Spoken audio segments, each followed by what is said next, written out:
Hello, everybody. Welcome to the next episode of the Literature of Sustainability series.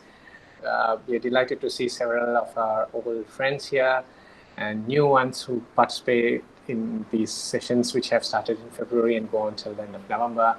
I'm very happy to invite and welcome Dr. Sarah Bezan to today's talk, speaking on SDG 15 and perhaps one of the most challenging and intriguing dimensions of the biodiversity and conservation debate, rewilding, rekindling, and speculative future natures, as she titles it.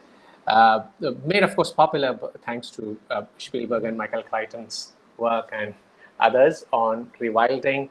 But also the interesting fact is that the 2020 rewilding conference was held in Jaipur, India, and they put out a manifesto on rewilding projects. So welcome to all of you. Thank you, Sarah, for agreeing so quickly when my first mail came to you, and we are looking forward to it. A more formal introduction to our team, an Apurian faculty fellow, the UNESCO chair, and Atul Nair, who's a doctoral student and also the project assistant for the UNESCO chair. Atul, former board of, introduction to Sarah, please. Thank you. Thank you, sir. And just to formally introduce Professor Sarah Bezan to you. Sarah Bezan is lecturer in literature and the environment in the School of English and Digital Humanities at University College Cork, where she is also a founding member of the Radical Humanities Laboratory. As an interdisciplinary researcher, Sarah's work focuses on de-extinction, species revival, necroecologies, and speculative future natures.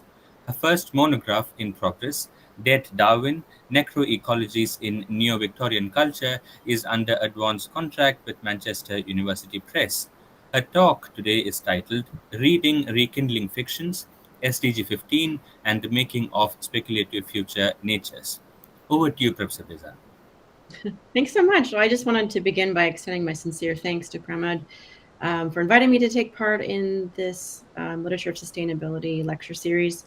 It's really a pleasure for me to be here and to be discussing some of this work with you. And I've been working on it for a couple of years now, thinking about speculative fictions and how they imagine speculative future natures. And my research in the last few years has focused on how science fiction or speculative fiction can offer creative methods for thinking about solutions to the biodiversity crisis, which is the focus of SDG 15.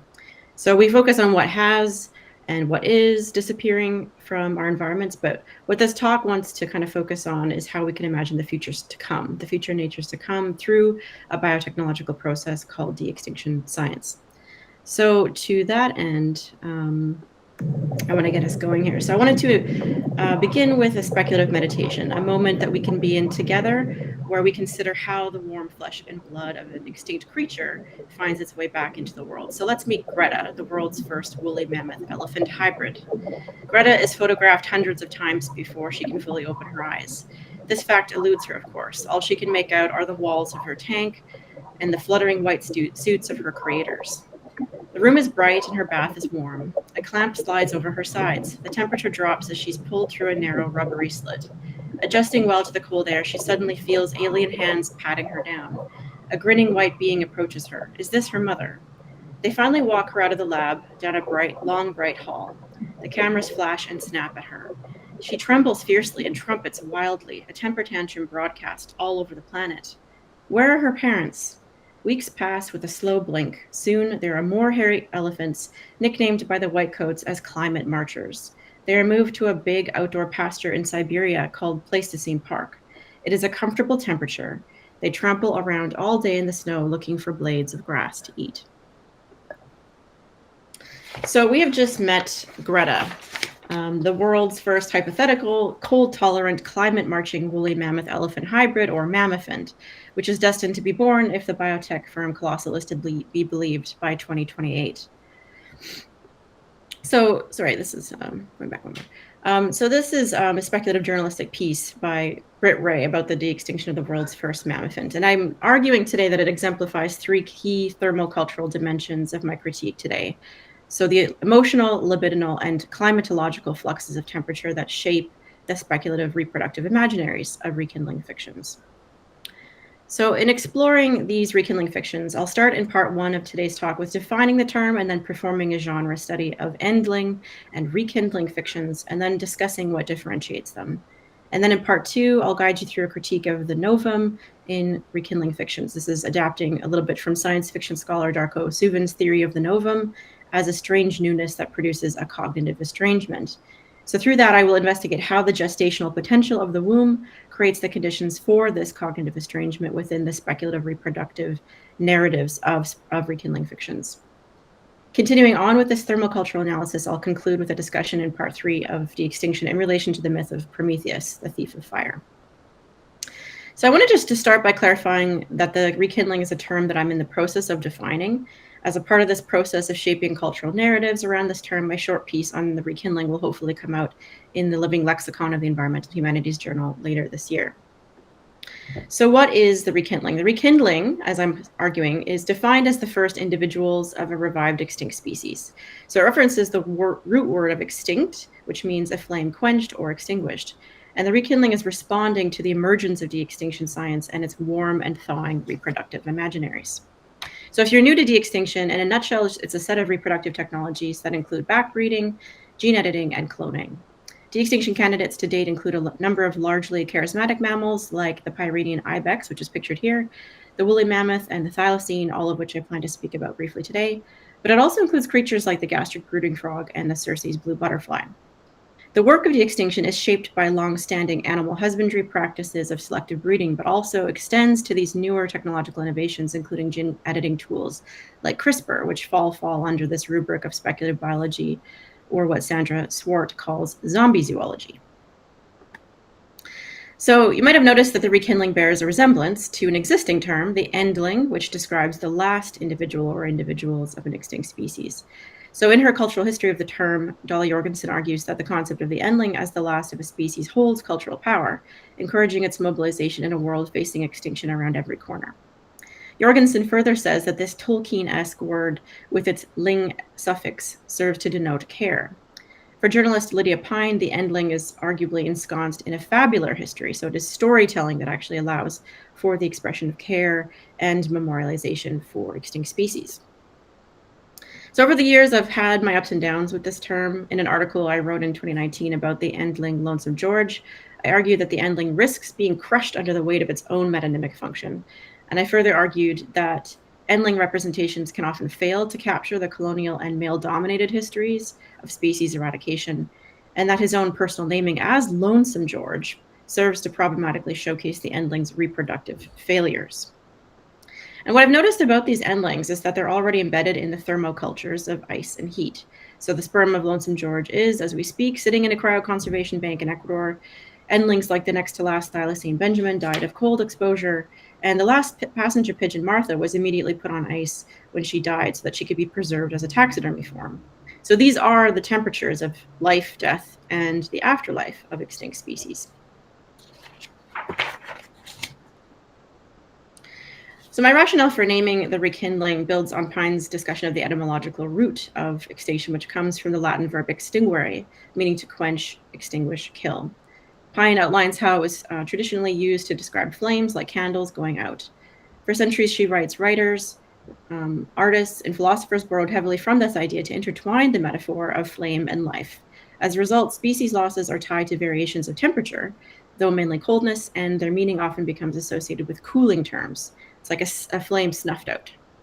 So Pine observes that there isn't yet a word to mark the reorigin of species. She writes that there isn't a beginning or equivalent word to frame how we think and write about species' biological beginning. So I'm proposing the term rekindling because of its capacity to explore these thermocultural relations that exist at the crux of species origins and endings. And this is to acknowledge that biodiversity is, as Paul Rabinow puts it, biosocial. What that means is it lives and thrives and revives, and that which is revived is shaped not by only ecological, but also social and cultural forces. So in short, these are forces that are inclined towards creatures we collectively feel warmly towards.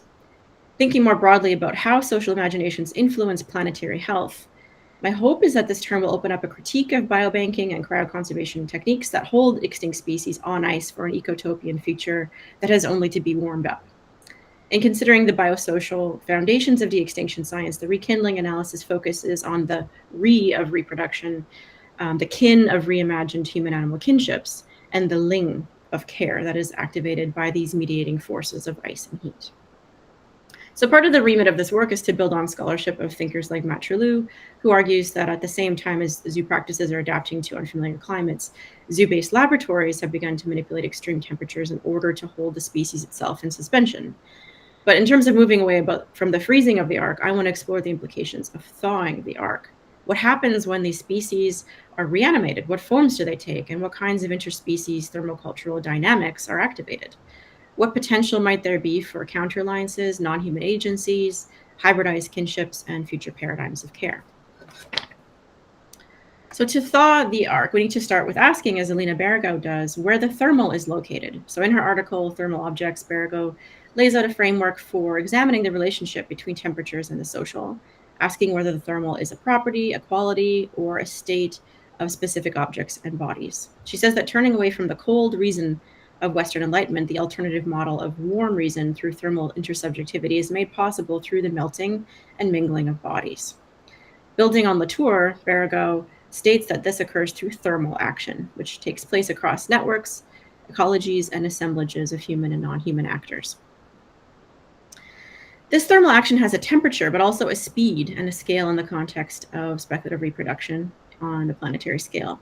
Astrida Neymanis, for instance, argues that freezing and thawing procedures of biobanking and cryopreservation demonstrate what she calls thick time, which is based on the idea of chrononormativity of time that is queered by the time scale of cryopreservation because it exceeds living timescales of humans.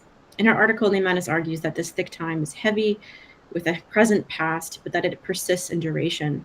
It gathers all of the past and possible futures within itself. So what we'll examine today, to some extent, is how the rekindling meets up with this queer time of the thaw. How do bodies mingle in the melt? So what does this queer time of the thaw look like in de-extinction initiatives to date? While there have been other breeding programs for regenerating extinct and endangered species lines, such as the auroch or the gastric brooding frog, the most well-known rekindling is the clone of Celia. She was one of 57 embryos created from the last Pyrenean ibex. These embryos were implanted into a domestic mother goats, and Celia's clone was the only one to live to birth, and it sadly died within 7 minutes due to a respiratory issue.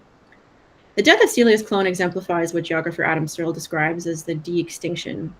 So that's D/extinction with a virgule sign instead of a hyphen, which for Searle captures the malleable ontology of extinction and the precarious lives and deaths that enshroud the borderline. Celia's clone was, to use a term of Sarah Franklin's, metamixed. Much like the famous Dolly the sheep, she is a creature who could be described as, quote, cultured, passaged, incubated, frozen, thawed, recaptured, biopsied, electrified, and gestated by a series of surrogate mothers before she was even born, end quote. So Celia's clone is, to follow Franklin's logic, trans. She has no clear kinships, classificatory order, and she has deviant biological origins or queer ancestry.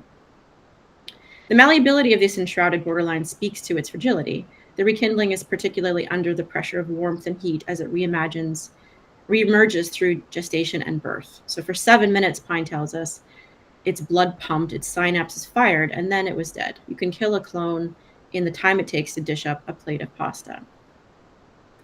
The fragility of this de-extinction border is felt as both an emotional and a phenomenologically embodied experience. In his poem Re-Extinction from his poetry pamphlet Nature and Nurture, Canadian writer David Jansen writes that Celia's clone emerges from a deep freeze colder than any Pyrenees wind, with a morning ghost hot in its exhalations. In his poem, the de-extinctionists are figured as snow-laden trees sucking wind through their teeth at the base of a hot and trampled mountain. The heat swells as a felt presence, leaving an impression as the cold resumes its place. But if the rekindling were to survive, to grow, and to speculatively redeem its place in the warming world, what familial ties would it forge beyond the borderlines of de-extinction?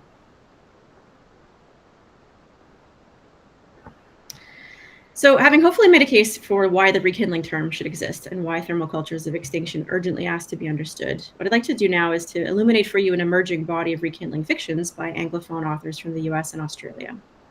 I'll briefly discuss Thomas Pierce's story, Shirley Temple 3, and Michael Crichton's Jurassic Park, alongside Julia Lee's 1999 novel, The Hunter, and Jeff Vandermeer's novel, Hummingbird Salamander. But my primary focus is actually going to be an analysis of 3 rekindling fictions: Future Home of the Living God, published in 2017, James Bradley's Ghost Species, published in 2020, and Ramona Ausubel's The Last Animal, published in 2023. So the intervention I seek to make here is to explore how an ecofeminist critique will allow us to understand the largely male-dominated scientific enterprise of de-extinction, which is championed by well-known public figures like George Church of the Harvard Woolly Mammoth Revival Project and a number of other de-extinction proponents, including techno-optimist Stuart Brand of Revive and Restore, and the serial entrepreneur Ben Lamb of the venture capital-backed Colossal Biosciences, a biotechnology and genetic engineering company.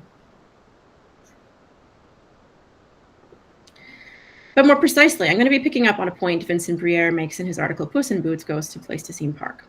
In his article, Briere examines the fairy tale genre, especially the fables of Mother Goose, which he reads alongside the writings of Father Zimov, denoting Sergei Zimov, the architect of Pleistocene Park, pictured here, who aims to repopulate the Siberian tundra with Ice Age megafauna.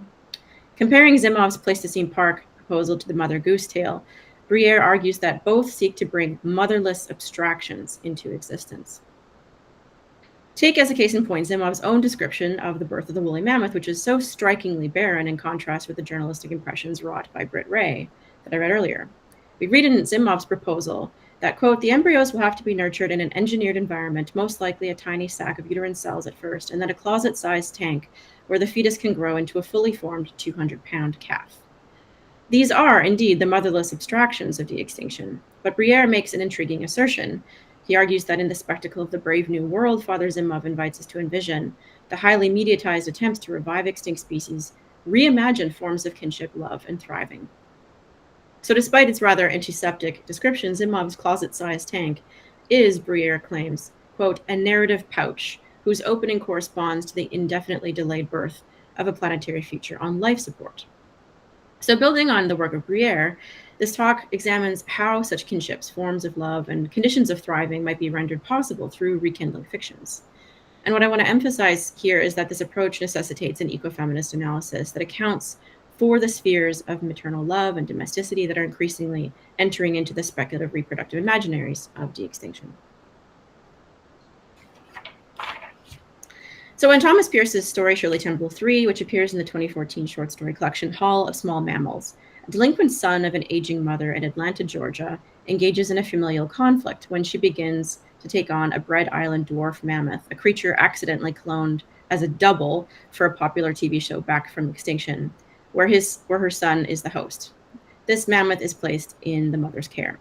And it turns out to have been named after the family's dead Great Dane, Shirley Temple, who is, of course, named after the actual Shirley Temple, in a succession of names that rise from the realms of the dead and the long extinct. The tumor-ridden dog had accidentally been left out of its pen overnight and had been found 3 days later curled and cold under the porch. Now the son's girlfriend, a zookeeper who couldn't bear to euthanize the extra cloned mammoth after filming wrapped, is in some hot water for not providing proof of death. Feeling the figurative heat of taking the mammoth into hiding, the mother takes the mammoth, who appears to be melting from the 88-degree weather, into her house, quote, where the temperature hits 90 to cool off for a while, end quote. So she puts her in the laundry room where she is tumbling a load. Lighting some vanilla candles to mask the smell of dung, Mama cranks up the air conditioning until by the time she climbs into bed that night, the house is nearly an Arctic tundra and she needs 4 blankets to keep warm.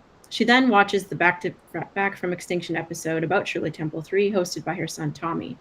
But the story of Shirley's gestation, which is considered proprietary technology, is skipped over in the post-birth montage of her first year.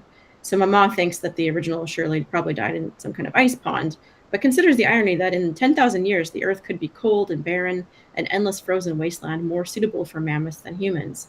She hopes that if someone thinks to clone her in a petri dish one day, they'll have the decency to set her up in a nice warm room. But eventually, Shirley's condition deteriorates. With her son Tommy unresponsive to phone calls, Mama has no choice but to seek veterinary care. Entering into her freezing laundry room, the veterinarian inserts a thermometer into Shirley's rear end, but has no idea what a normal reading would be for a mammoth. In the meantime, Mama continues to feed the mammoth mixed peanuts and rice and yogurt in her kitchen and regularly combs Shirley with a stiff wire brush, collecting her strands of fur. Quote, I could make a Shirley sweater. I bet it'd be warm, she thinks. Finally, the mammoth escapes in the same way the dog did, to presumably curl up and go cold, and the mammoth remains unfound by the story's end. Mama is left only with visions of Shirley guiding her through, quote, a world of snow and ice and unidentifiable landscapes, end quote. These mediating forces of cold and heat in the story, both in terms of the failure of the thermometers to take a meaningful reading, or of Mama in doing the work of maternal care in the ill-suited confines of her air-conditioned home in the Georgian heat, demonstrate how imaginaries of thermal flux can capture the unravelings of extinction, which are fictionally staged in the spaces of domesticity, in an air-conditioned, candlelit laundry room, or in the realm of an ordinary freezer. Countering the motherless abstractions of Father Zimov, these fluxes recast family units, expose our libidinal investments, and exert pressure upon our normative notions of obligation and care and feeling in a world that is being indelibly shaped by a rapidly changing climate. So unlike Briere, who is focused on fairy tales and fables, I focus on the genre of speculative fiction as the birthplace of rekindling fictions. And of course, a notable and undeniably potent pop culture science fiction text is, of course, Jurassic Park, the 1990 novel by Michael Crichton that set off a film franchise that has spanned decades. So the thermal register of Crichton's novel is apparent in the scenes that take place in the geneticist Dr. Wu's lab, where he's using thermal sensors to turn the eggs and to check for signs of maturation of the embryos. Yet the use of the thermal is especially fascinating in a scene with Dodgson, the head of Biosyn, who uses broadband thermal VR to track the dinosaurs across the park.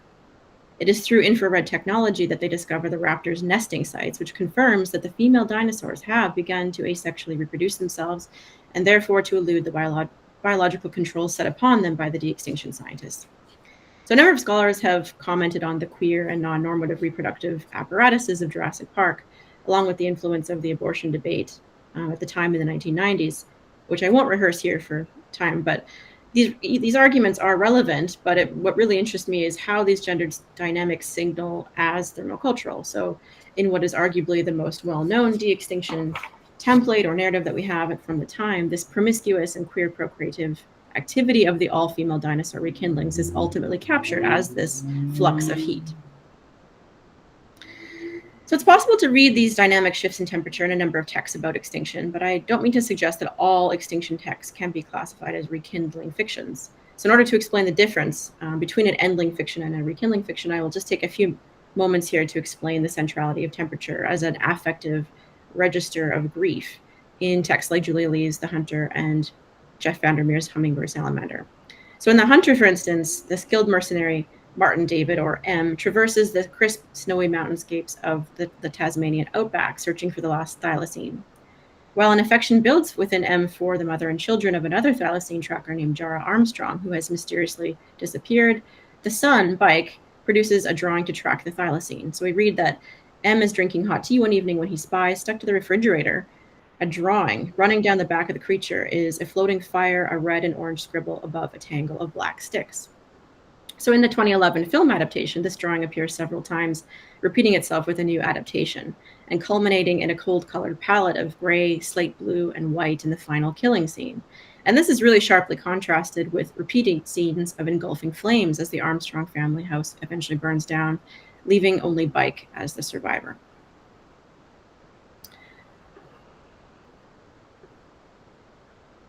So this register of shifting temperatures, Bike's adapted thylacine drawing, the thylacine pyre, the Armstrong home engulfed in flames, and even the infrared palette of Colossal's own webpage for thylacine resurrection, which has this language of ecological management registered as infrared. After all of this is what makes tangible this thermal borderline of de-extinction. And it is, to turn to Jacques Derrida, none other than the absent presence of the cinder. One can speak, Derrida writes, of warm cinders or cold cinders, but the cinder itself remains what it is not, in order to recall at the delicate charred bottom of itself only non-being or non-presence. But while the frozen uterus and blood of the thylacine in M's cryopack presumably reaches into a longed-for future of redemptive resurrection, the narrative is one that is arguably an endling narrative. So it's not a rekindling narrative because it doesn't really go that far. It's a frozen plot line, a dismembered hope of species revival that lies beyond the novel's narrative possibility. So likewise, in Jeff Vandermeer's Hummingbird Salamander, the novel is rife with thermal imagery that speaks to an eco-feminist resistance to male chauvinistic violence against non-human life. As a kind of Anthropocene noir, the novel explores affective indifference. Characters are coldly formal and are chillingly unbothered by a world that is dying in flame and famine and flooding and disease. The main character, Jane Smith, receives an extinct taxidermied hummingbird and a salamander in a cooler, and frequently finds herself confronting either the cold or the flames of violent acts of eco-terrorism. At one point, the salamander, which is described as a burnt umber color with 2 wide yellow stripes down the back, is itself burned by an assailant. Jane's wounds are also described as either hot or cold or burning. Quote, back in the old days, Jane says, they claimed salamanders were born in fire, born to fire, that if you touched one, you too would be consumed by the flames. I was so much on fire, I should have died, end quote. So on the run, Jane is either freezing or overheated. There's all of these scenes in the novel where she herself blows up her assailants, quote, surrounded by hot embers and burning shards of wood, end quote. And eventually all these roads lead Jane to a cold storage facility housing the DNA of innumerable species, a frozen underground ark. So much like the hunter, Hummingbird Salamander also leaves its readers on the outer edges of a nascent promise of species regeneration, tantalizingly close to its possibilities, but denied the satisfaction of seeing it unfold firsthand. So these are Endling fictions, even though they have these kinds of thermal imaginaries connected to them. But these nevertheless do really important work in channeling these emotional experiences of grief about the loss of species. But what differentiates an Endling fiction from a rekindling fiction, I argue, is its gestational potential. So it's this mixture of this cold rationalism of de-extinction technologies combined with the warm kinship-forming networks of care that are forged in and through gestation, that the conditions are created for this kind of cognitive estrangement. So unlike Endling texts, rekindling fictions explore the potential for alternative kinships, forms of love, and conditions of thriving in a speculative story world. So on the poetics of the science fiction genre, Darko Suvin defines the novum as a strange newness that confronts the normative systems of reality in order to create a sense of cognitive estrangement. So Philip K. Dick's Do Androids Dream of Electric Sheep, a classic novel that represents the novum. There's the scientifically plausible regeneration of extinct species in the novel is encapsulated in the character of Mercer, who is a quasi-religious figure who is able to conjure extinct species from beyond the mortal realm. But Mercerism is kind of like a mass religious delusion rooted in the spectacle of the screen, and it's therefore more about a reflection on reality rather than of reality itself. And this is depicted in the reflective glowing eyes of the androids in the film adaptation Blade Runner. So in the context of rekindling fictions, the novum is found in the scientifically plausible idea of reviving extinct species, but it fully gestates this idea in order to bring rekindlings into being as a constitutive component of the science fiction story world. And I think, Dick's novel offers plenty of examples of rekindlings. There are sheep, horses, cane toads, and the like, all kind of hovering at the border of the real and the artificial. But this novel is exactly the kind of, study of motherless abstractions that I seek to critique, the appearance of revived extinct species that emerge in a vacuum, without heritage, mass-produced, capitalized for profit, and themselves infertile. So it's for this reason that I don't really focus so much on Dick's novel, but instead I want to think about Future Home of the Living God, Ghost Species, and The Last Animal to understand how the novum of de-extinction works within these speculative reproductive narratives. So Ojibwe writer Louise Erdrich's Future Home of the Living God is this feminist dystopia inspired by Margaret Atwood's The Handmaid's Tale, and it was written while Erdrich herself was pregnant and contemplating the overturning of Roe v. Wade. So within these spiraling temporalities in the narrative, evolution is running backwards, with prehistoric creatures like the saber-toothed tiger or massive dragonflies becoming central features of this new dystopic ecosystem. In the epistolary sections of the novel, the central character, Cedar, who is half Ojibwe and half white, writes to her unborn baby, who is deemed likely to be partially non-human. Reflecting on her climate-changed environment in which snow is becoming a thing of the past, Cedar attends a sonogram appointment and says, quote, I saw your brain in an icy whirl, your blood is fire. You are wondrous, a being of light, and I am not afraid, end quote. In a dystopic world where the sperm and eggs of people of color are highly sought after and frozen, temperature is described in racial terms, as her white adoptive mother is depicted as a winter fairy queen, and her boyfriend Film is warm as if he's been in the sun. In the novel, the Future Home Reception Center serves as a frozen bank of sperm and eggs, while also housing, or more accurately, imprisoning, pregnant and laboring mothers. At one point, Cedar is captured and held within the Future Home Reception Center, allegedly turned in by her own lover, Phil.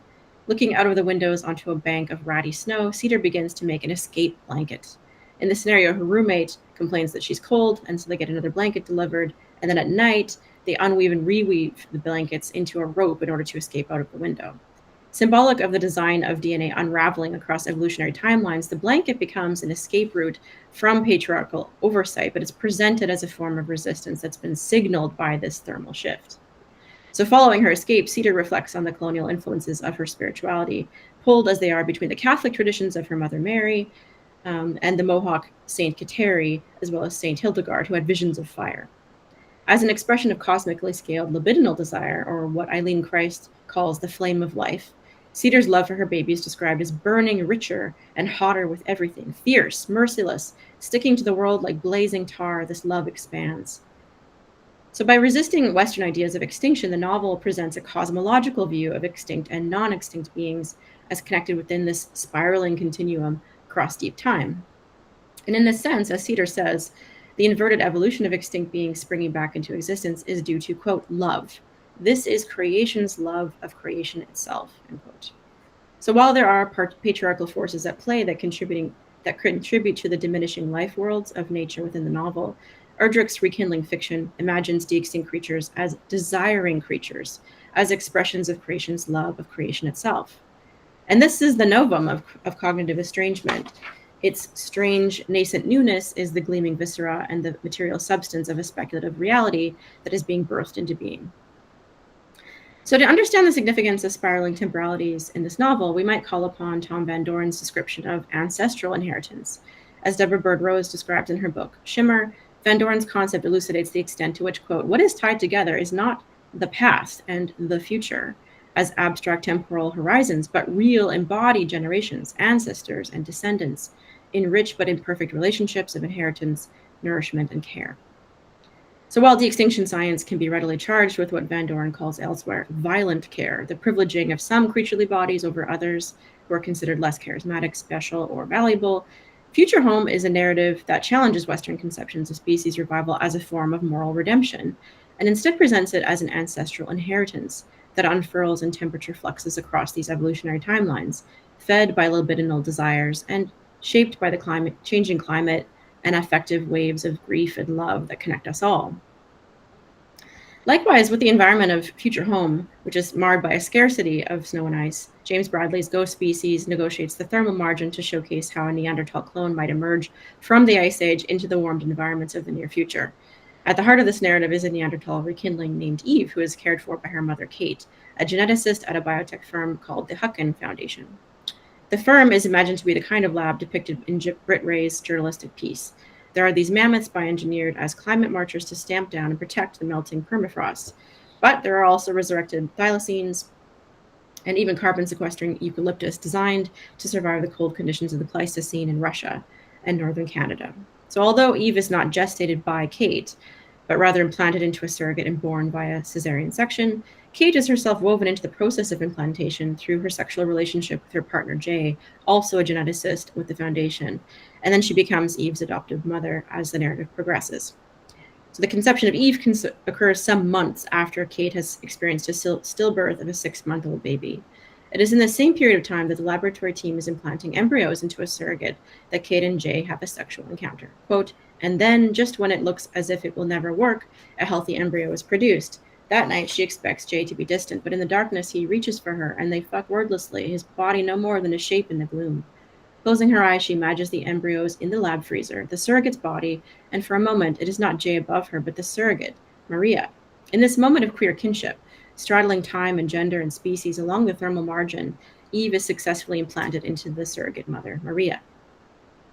Later in the novel, Kate escapes from the control of the Foundation and takes Eve to a house to raise her alone, away from scientific observation. But it's in this house, amidst the unseasonably warm summer weather, that Eve falls ill with a high fever.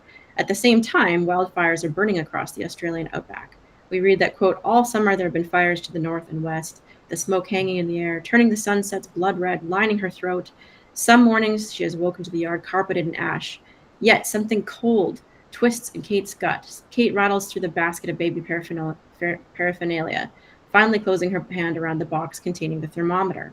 She fumbles with the packaging, shaking it loose as she stares at the device. Finally, she finds the switch and, lifting Eve's arm, holds it underneath 39.2 degrees. She sits for several seconds, staring at the readout. Eve's normal temperature is 36.5, slightly lower than that of a sapient child, which means that it is even higher than it would be if she were sapient. Yet what does that mean? Similar to the failed thermometer reading of Thomas Pierce's story, this moment foregrounds the extent to which the rekindling shifts the metrics of the thermal divide, which at this moment captures the difference between one hominid species and another across the thick, to use McManus's term, thresholds of evolutionary time. While wildfires continue to rage in the backdrop of the novel and mammoth carcasses emerge from the permafrost to rot, these phenomenologically experienced feelings of climatological flux are constituted as an ancestrally shared condition. Later in the novel, Eve uses a VR headset to visit the 3D spaces of cave paintings at sites like Lascaux and Gibraltar. Seeing the marks of charcoal on the walls, Eve ruminates on the fire-lit minds of her Neanderthal kin and their charcoal remainders. It is this sensibility that allows Eve to feel at home in the world despite the yawning space of time that connects her to her own kind. As with Future Home, this ancestral spiral connects the past. In the final chapter, amidst rising scurfs of smoke and the smells of rotting mammoths, we read that, quote, history runs backwards. The beginning becomes the end. Eve takes one last sniff and heads on. Although she's grown used to the smoke, its constant presence is a reminder of the speed at which things continue to change. The world is burning. Following Kate's death and Eve's ceremonial burial of her mother, a set of ritual acts that had been previously denied by modern anthropologists to exist among Neanderthal clans, Eve sets off in search of more of her kind. Yet what is clear is that there's a space created within the narrative for recasting the family unit to incorporate a broader definition of the human across its own species divide, in turn regenerating forms of proximity and intimacy with other extinct hominid kin and their rekindlings. So The Last Animal, moving forward, is a relatively charming, albeit fluffy, feminist example of rekindling fiction that features a struggling geneticist, Jane, a single mother to two teenage daughters, Eve and Vera, following the death of their father, a celebrated scholar who produced the official biography of Otzi the Iceman. Following an expedition to Siberia, the two daughters uncover a well-preserved mammoth, and later their mother collaborates with a wealthy Italian zoo owner named Helen to secretly impregnate an elephant with a stolen mammoth embryo. In the novel, desire is a magical power. Helen claims that whatever she imagines comes true.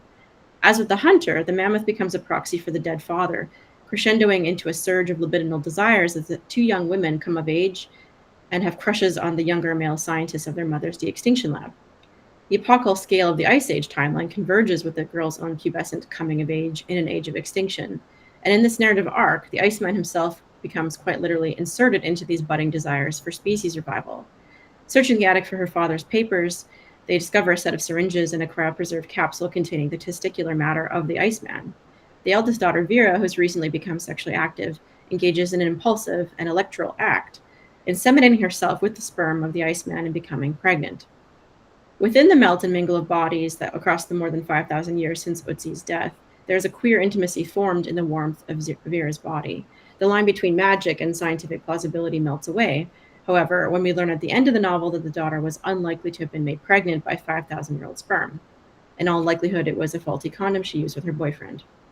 Yet the narrative posits from the beginning that to speculate is to gestate. The mammoth implantation was believed implausible within the context of the narrative, and yet it happened. The girls fashioned themselves as conjurers, and their mother as a usurper of the bioconservationist patriarchal order. Residing in a witch's hut at the zoological garden following the birth of Pearl, the baby mammoth, who they lovingly bottle feed, the girls' occult leanings lead to visions of Iceman times as an epoch through the cold and hot and the steam of melting ice.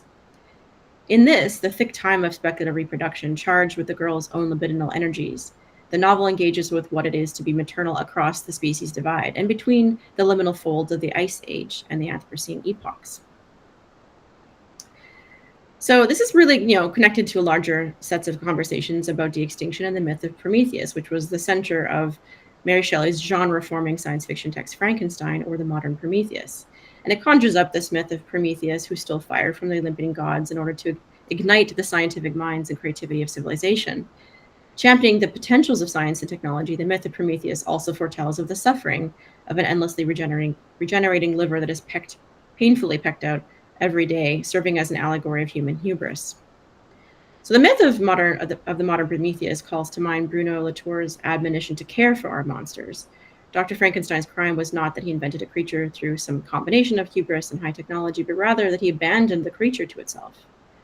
But like Cedar, the central character of Future Home, who believes herself to be lit with the fires of an immortal being, the creation is not abandoned to itself, but is itself the very incarnation of its creator. Latour furthermore says that, quote, the Christian God, at least, is not a master who is freed from dependence, but gets folded into, involved with, implicated with, and incarnated into his creation. God is so attached and dependent upon his creation that he's continually forced, convinced, willing to save it. Once again, the sin is not to wish to have dominion over nature, but to believe that this dominion means emancipation and not attachment. So what am I saying here? So I'm saying that the queer ancestry and thick time of all these speculative story worlds of rekindling fictions is characterized by these moments of incarnation and attachment. As I mentioned earlier in this talk, the ontological malleability of de-extinction unravels the design of DNA in response to thermal signals, in turn producing loops and spirals of thick time. And this understanding of de-extinction echoes the insights of Michel Bastian and Tom Van Doren in their special issue on the New Immortals.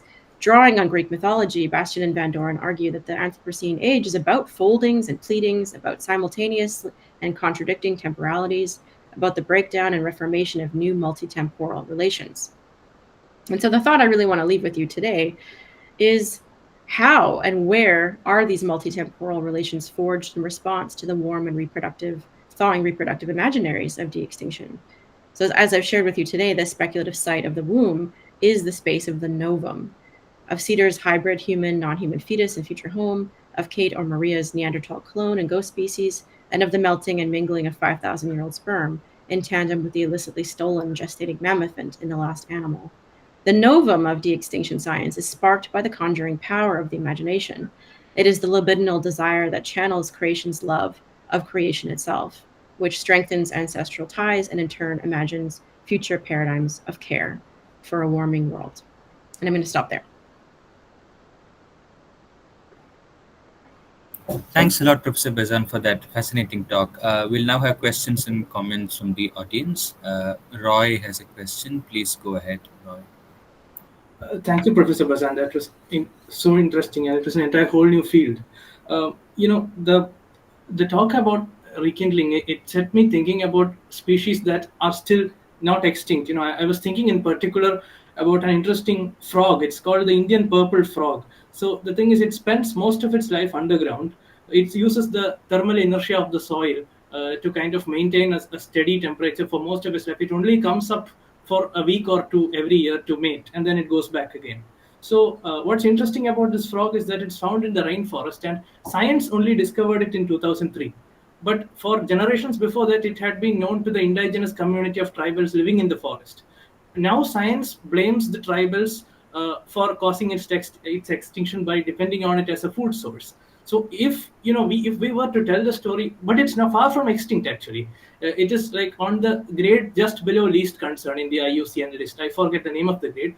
So if we try to tell the story from the perspective of the animal, it lives most of its life underground. So I'm thinking the only way we could do that would be using some kind of fiction that is unfamiliar to us, not the kind of fiction humans are used to. Particularly because we think of the underground as a space of death, right? A space of decay. But this animal actually flourishes there. So what would be the scope of rekindling fiction or fiction maybe in general in trying to tell the story of a species from, let's say, a non-anthropocentric or a perspective that is not patriarchal, that does not adhere to mainstream science and its dictates? That was my question. That's a great question. I've never heard of the Indian purple frog before, but that's really interesting. One thing I've been trying to write up a big grant proposal for is to basically create counterfictions, or to create art science cultures where more culture fictions could be produced. So that would mean kind of working more with scientists and thinking a little bit more about other species that we might not know much about because they're not very charismatic, they're not very warm and cuddly. And one of the creatures I've selected to think about that with is the gastric brooding frog. So I think amphibians and the science around regenerating amphibians is much less developed than it is for mammals.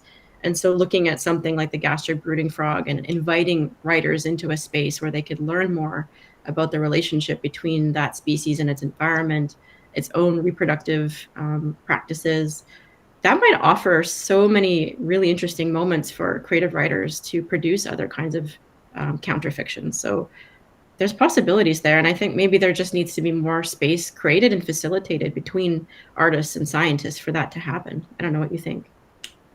Thank you, Professor Bezan. Thank you.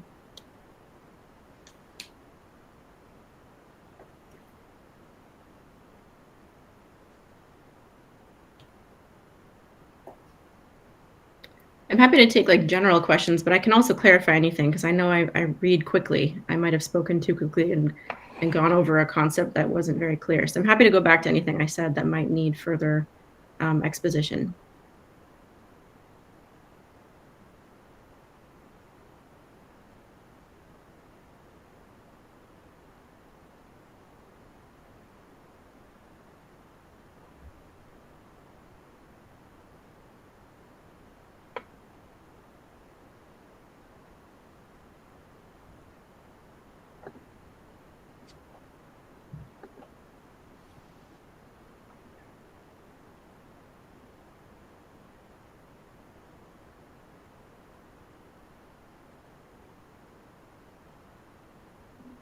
Are there any more questions, comments, responses to Professor Bezan's talk?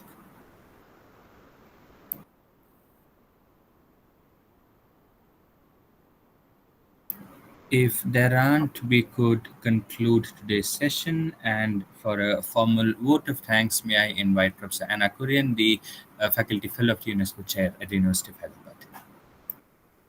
Hi, everybody. And I think, Professor Bezan, there are no questions because this is such a startlingly new area for most of us. Like Roy, the person who asked the question, he was telling us that there are these videos that he has seen on YouTube about something akin to what you were talking about. But I think most of us here on this meeting, are people who have not read. I think Pramod has read some, but the rest of us are all like utterly ignorant about this area. So it's like a sudden immersion into a brand new area. So I'm sorry that there aren't more questions, but thank you for a very informative lecture and for a very insightful lecture, especially because, I mean, everybody knows the Jurassic Park movies, and the Jurassic World movies. But other than that, I really don't think most of us would have much of an acquaintance with any of this. So it was both at the introductory level, informative, and also opened up a whole new world of research, reading and writing for all of us. So thank you so much. And also, of course, thank you to everybody who turned up today and learned about a new thing. So that's great. Thank you so much. I really appreciate it. And just to know too that, I mean, you're very welcome to email me if something pops into your head later on, and I'm happy to converse with anyone over email. And this is a new area, Jurassic Park. There's still so much happening. That was fantastic. I know ghost species, and I used some of the stuff on rewilding the non-fiction narratives about the last passenger pigeon, and a bunch of narratives about the endlings in my last book. So, I didn't know there was so much more to be done, especially your work with the company player. Yeah, it's an exciting area where there's lots more fiction coming out. Some of it is forward to your book. Looking forward to your book on the subject. Thank you so much, really. That was fantastic. And thanks to everybody else. Thank you so much for joining us to discuss this. It's really fun. We'll talk to you all soon. Bye.